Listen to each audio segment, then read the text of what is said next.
In Teenage Mutant Ninja Turtles lore, there's usually a plot point where the Turtles get their butts kicked by the Foot Clan and have to flee New York City for a while. Usually it's to a ranch in Northampton, Massachusetts, and one of the Turtles, typically Leo, is suffering both mentally and physically. The Turtles are rejuvenated in their seclusion and are eventually able to return to New York. A version of this happened in the original comic book, then in the 1990 film, then in the 2003 cartoon show, then in the 2012 cartoon show. So it was only natural for the comic book series from IDW Publishing to do it too.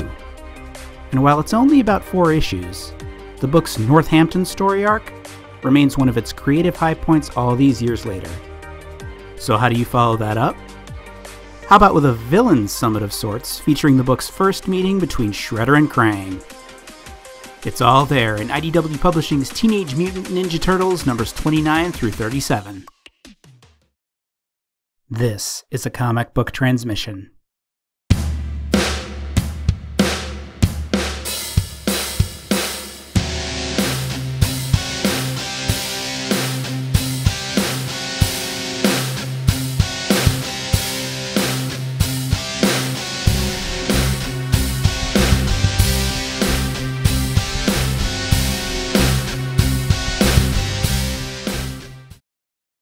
I usually don't like it when artists go too cute and cuddly with the Turtles.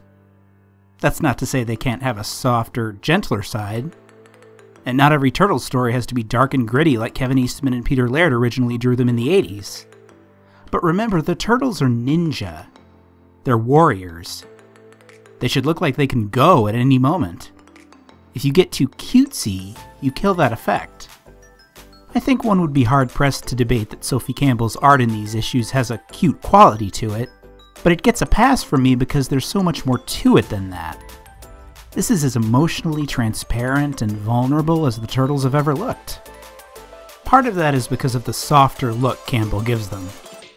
Another part involves her decision to draw them with eyeballs, as opposed to the white slits many artists use, the eyes being the window to the soul and whatnot. The general autumn aesthetic of the Northampton story plays a role too. Campbell and colorist Rhonda Pattison's greater emphasis on fall colors is a subtle message that we've got a front row seat to a time of change and transformation in these characters' lives. In a 2019 interview, Campbell revealed an interesting take on Northampton as it relates to the Turtles themselves. Quote, "I always felt like the Turtles weren't really crime fighters or heroes, and that if circumstances allowed it, they'd just stay put at the farm and live their lives. That's something I really like about it. I wanted them to really seem at home there. Northampton is like the place the Turtles wish they could live, but there's always something back in New York City that's drawing them back." End quote. It's fun to pay attention to each individual turtle during these issues.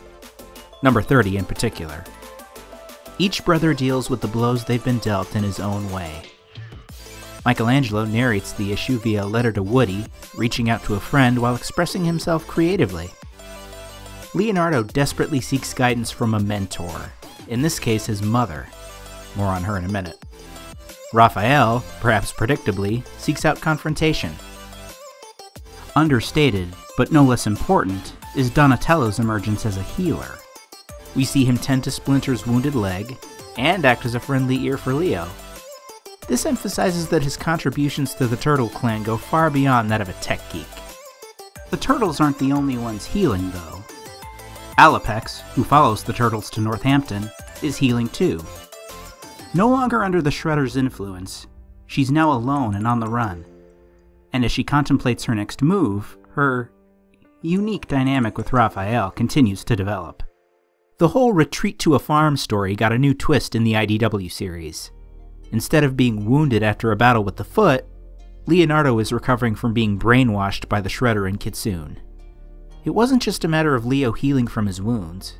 It was about overcoming the emotional trauma he faced, and re-embracing the family he cast aside when he worked for Shredder. Helping Leo on his journey home is the spectral form of Tang Shen. The Turtles have always had a father figure in Master Splinter, but rarely if ever has there been a maternal figure in the story. Historically, the closest thing has been Tang Shen, who we'd usually see via flashbacks as a love interest for Hamato Yoshi, the future Splinter. Unfortunately, she would always meet a bloody end in one way or another. In the IDW verse, Shen is cast not only as Yoshi's beloved wife in feudal Japan, but the mother of his 4 sons. Centuries later, Yoshi is reincarnated as a rat, and his sons return as 4 turtles.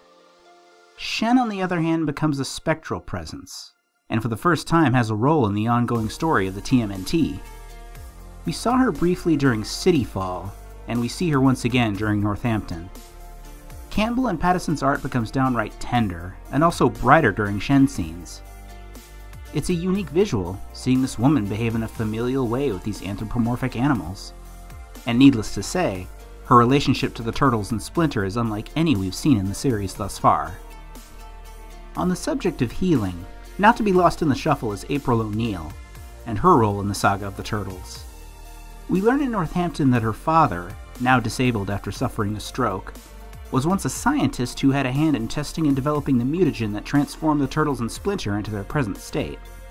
The O'Neil family will later learn that the ooze in question has miraculous healing properties. That's a new spin on the green goo that's become synonymous with the TMNT over 3 decades. It opens up a few interesting storytelling doors. Coming out of Northampton, and moving into issues 33 through 36, family continues to be one of the book's central themes. We see Splinter and Leo make amends, but also the relationship, or lack thereof, between Casey Jones and his father, now the massive brute called Hun, takes center stage. Present since the very first issue, this plotline has been one of the more prevalent byproducts of presenting a younger Casey Jones. In other media, the character is almost always a grown adult. Making him college-aged allows us to see not only a young man whose identity is still forming, but a character that's often much more vulnerable than our traditional hockey mask-wearing ass-kicker, and thus more interesting. The truly tragic element of the Jones family story is that by this point in the series, Hun actually does want to help Casey. He wants to do what, in his own misguided mind, is best for his son by giving him a bunch of cash and sending him off to start a new life for himself. All the while, Hun would be staying in New York working for Shredder, the man who, back in City Fall, stabbed Casey and put him in the hospital. Hun may want what's best for his son, but it's clear where his real loyalties lie.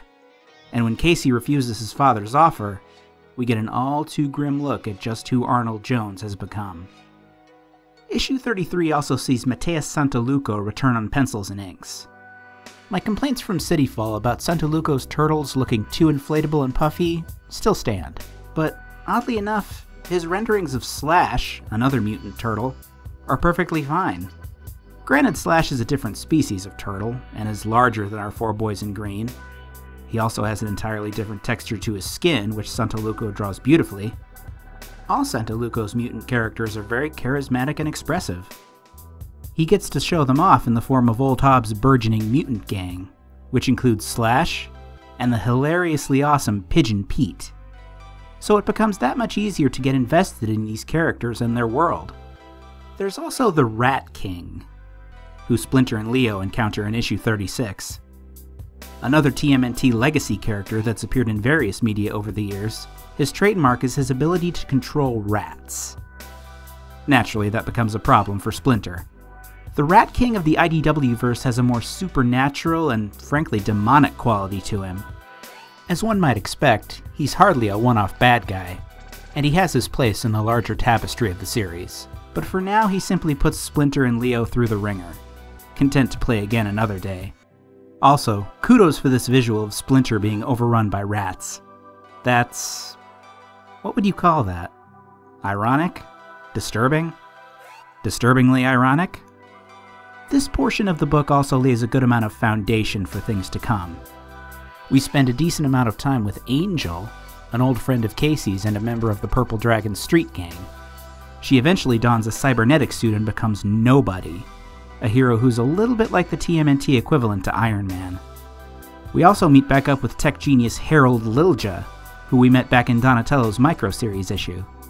We see that Harold's latest creation is Metalhead, a turtle-shaped robot and TMNT legacy character who in time will serve a purpose readers will never see coming.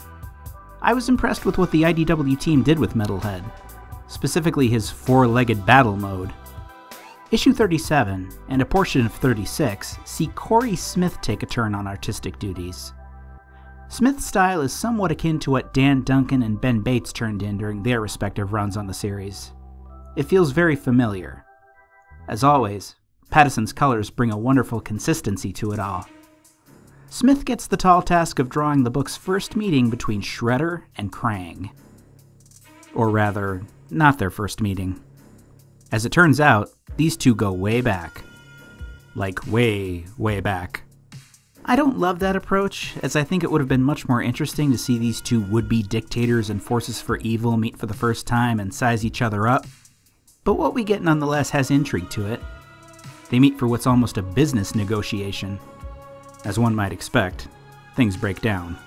I love this shot of Krang reaching into Shredder's chest like he's about to pull out his heart. In the end, the 4 Northampton issues are the real selling point for this cluster of IDW's Teenage Mutant Ninja Turtles. The story puts our characters in a new environment and studies them during a period of vulnerability. As for the rest, it's not a matter of the book dipping in quality, rather, it's about setting the table for things to come.